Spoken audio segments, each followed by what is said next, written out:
Good evening and thank you for joining us. I'm Mitchell Ringos. The board overseeing Lakehead Public Schools will be requesting the district health unit extend the mask mandate in local schools. A special meeting was held on Friday as many trustees were worried about the safety of their classrooms after the March break. All those in favor? The board voted 6-3 in favor of sending the request to Dr. Janet DeMille's office. The majority of trustees want to keep masking in place at their schools until the levels of COVID-19 in the community improve. Those in favor expressed concerns with the province's March 21st end date, as many people will be socializing over the March break holiday. Board Chair Ellen Chambers says the Ford government's announcement this week came as a shock to the board, and she notes the decision did not include consultation with Ontario's science table. Dr. Juni, who is the head of the Ontario COVID-19 science table, and he said he would like to follow the data and just have, he'd be a lot happier if there were 10 more days of having masks in schools, particularly following March break. It should go the way that the government wants it to go and based on a voluntary basis. It's up to the individual people to choose if they want to wear a mask for their additional safety.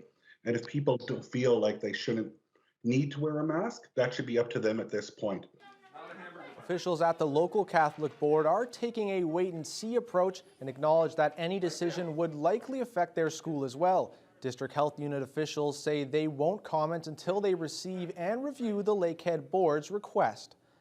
And not just the school boards were indecisive about how they felt with the mask mandate soon coming to an end, as the general public have also had mixed reactions to the news. Jessica Clement went over to Inner City Shopping Center to get the opinions of Thunder Bay residents. Wearing masks have become a part of everyone's routine over the past 2 years, and that will come to an end in the next couple of weeks. The reactions to this change have been mixed, with some residents feeling relieved that they will no longer need to wear a mask. We're all tired of the COVID and the mask not there, so I feel myself personally that it should be taken off. I think it's actually really good that the mask mandate's being lifted. It makes it kind of makes it going back to normal kind of thing. So basically, because you don't have to remember wearing a mask when you leave your car to go into like a grocery store or a restaurant. I have bronchitis, so wearing a mask makes it difficult for me, so I have to keep taking it off to breathe. So in a way, for me, it's a relief. Other residents are arguing that it's still too soon to be removing masks, stating that the numbers haven't been getting better and lifting the mandate won't help. Some say they will continue to wear their masks for a while longer to make themselves feel safer. Yeah, I think we should keep them on. Yeah, be safer that way until this thing actually goes away. So I think it is like a little bit soon for the mask mandate to be lifted because the numbers haven't gotten any better, so I don't think it will help the cases drop. And it's really not a huge pain to wear your mask. So I'm going to continue to wear the mask and encourage my family to wear the mask for a while longer until the flu season is over. Masks will no longer be required in most public spaces starting on March 21st. Public transportation and hospitals will continue having masks mandatory until April 27th. Jessica Clement, TBT News. Thunder Bay Fire Rescue responded to a fire inside of the Cheecham ferry early this morning, which caused extensive damage and saw multiple pumpers fighting the blaze. At approximately 2:20 this morning, the TBFR crew was called to 201 Shipyard Road for a fire inside of a ship. The first arriving unit encountered some light smoke upon entry, and a second alarm was initiated, bringing 5 pumpers to the scene. The fire was found to be in the boiler room deep in the bottom of the ship, and the initial fire attack managed to knock down the blaze to a great degree. After some time, they were able to bring the fire completely under control using CO2 fire extinguishers. All fire damage was held to the room of origin, with very light smoke in other areas, which was cleared by the ship's ventilation system, leaving the extensive damage to one of the ship's boilers and electrical system. As of now, the cause of fire is under investigation. A trilateral agreement between the Wabaseemoon Independent Nations and the federal and provincial governments marks a historic first in Ontario. The community located north of Kenora will soon take over control of its child and family services. The Wabasimoon Customary Care Code has been in development since 2011 and outlines the roles and responsibilities to coordinate care for those in the system.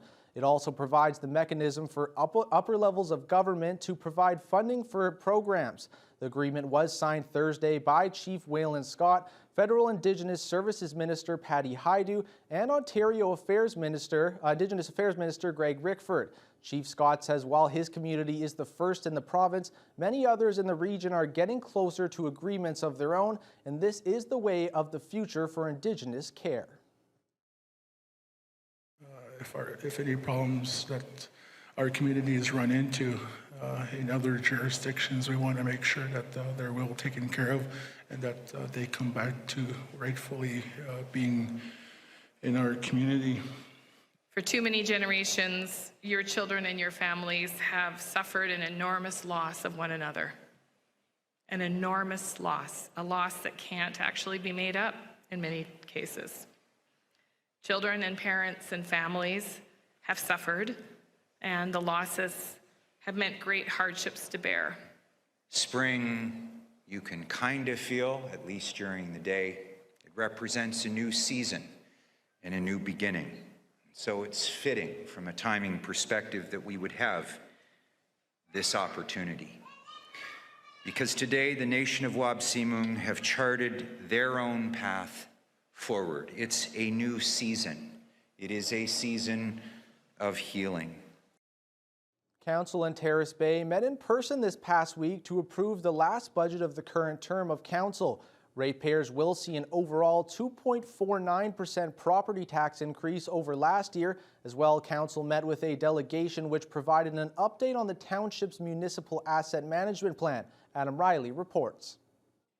A municipal levy of $3.4 million is in store for ratepayers in Terrace Bay, or 2.49% overall.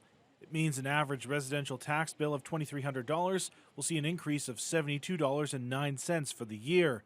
Acting Mayor Rick St. Louis says, unfortunately, taxes must go up to maintain service levels, but he credits administration for keeping rate increases as low as possible. Our administration has always been very good with where they want to go. They know how we feel about increases. They keep everything in line.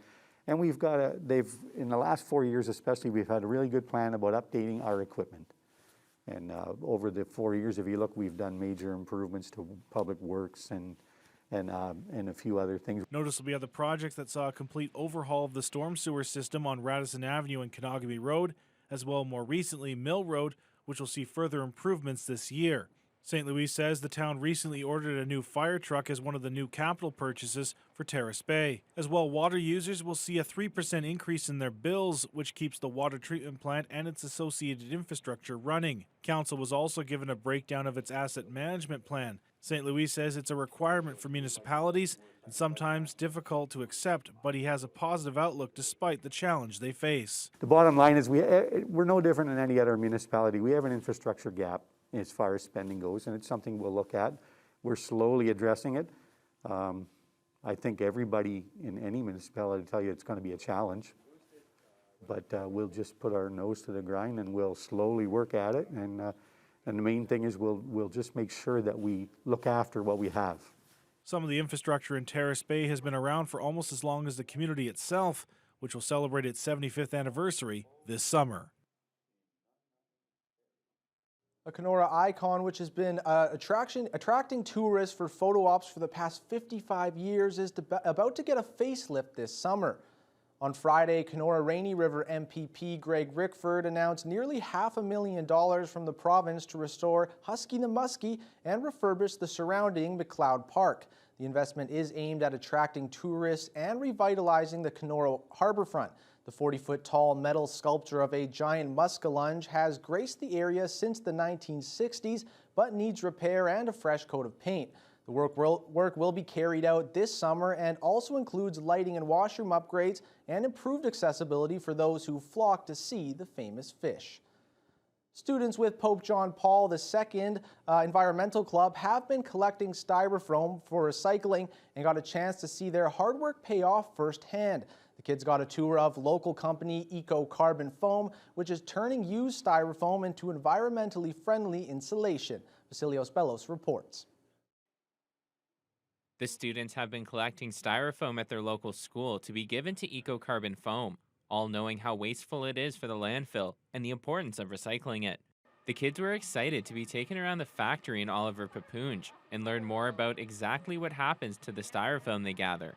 The students clearly had a passion for the environment and were happy to see that their efforts help make a difference. It's been absolutely amazing just to see how much, what we've collected, all the work we've put in, just to see how much it can help others and the steps to making it something amazing. It's been an incredible experience. We've been bonding really closely, especially with spitballing different ideas and just bonding over that, and having a shared interest has just made us grow closer.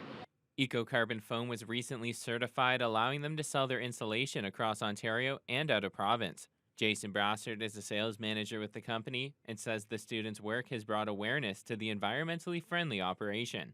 Exciting to see them here today, asking all kinds of good questions, following up their efforts of not only recycling themselves, but sending a message out to the bigger community that it is very easy to participate in this sort of thing, and it makes such a difference in the environment.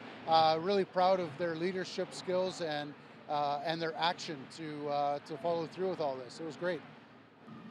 The styrofoam the students collected has already been processed into insulation, which EcoCarbon Foam will be selling in what they hope will be a busy construction season. Vasilios Bellows, TBT News. Now joined by sports anchor Kurt Black. Now, Kurt, I hear the North Stars were back in action. Yeah, they were back at home after an extended road trip away. And boy, Mitch, we got a goaltending duel last night. We'll have all those highlights right after the break.